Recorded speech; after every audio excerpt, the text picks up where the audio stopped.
Alright, so today is the afternoon of day 24 on these red-tailed catfish, and I am doing a water change. I've been doing about 50% once a week, which is a lot. It's a lot of water I'm going through.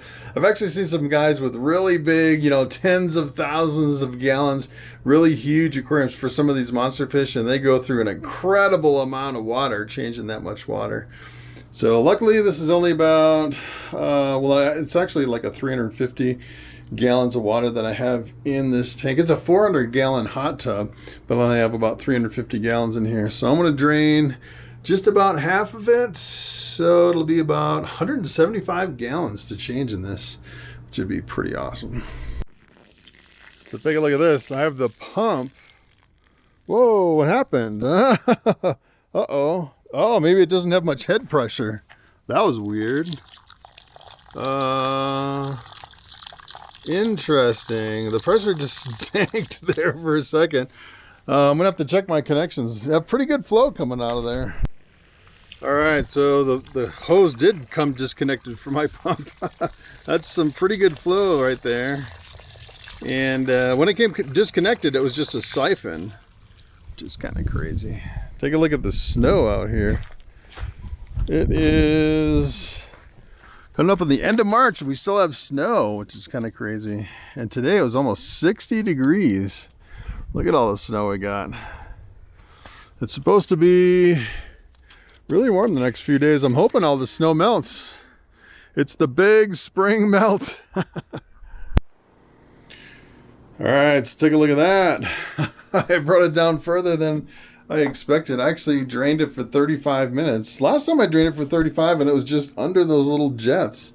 Seems like it's kind of variable from one week to the other as far as just timing it.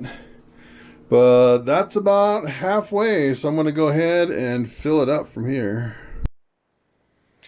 Alright, so I'm filling this up with my garden hose from the kitchen sink. It's like a flexible, lightweight garden hose. Alright, so I've been filling this thing for over an hour already. It takes a long time to fill it.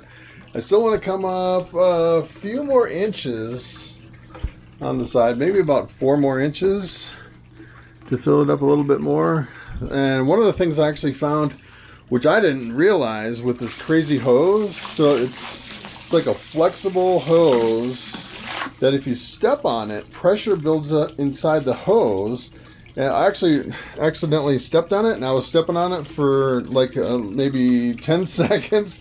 And when I took my foot off the hose, this thing shot out of the hot tub and it was like flying all over. It got me completely drenched. It was like drenching the floor and everything. It was crazy.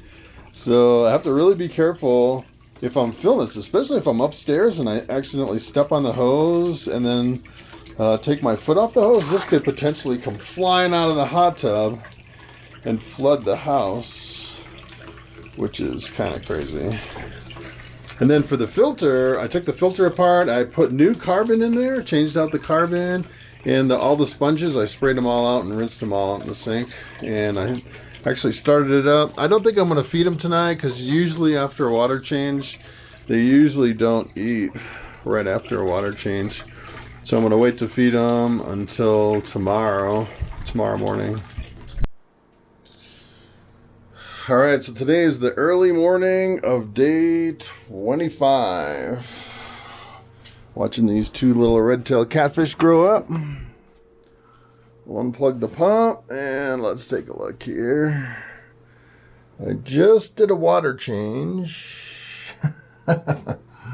Of course, that little guy's still trying to cram himself in the handle. That's so funny. I can't believe he can still fit in there. He can still fit his head in there. That's pretty funny. I always get nervous after a water change.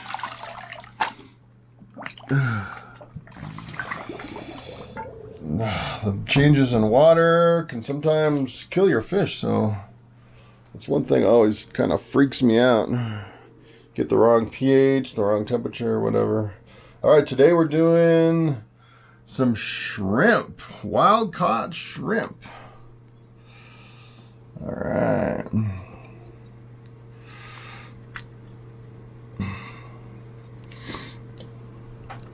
All right. So there you have it. Water change day was yesterday. All right, so I'm going to put this camera in a waterproof housing and give you some underwater video.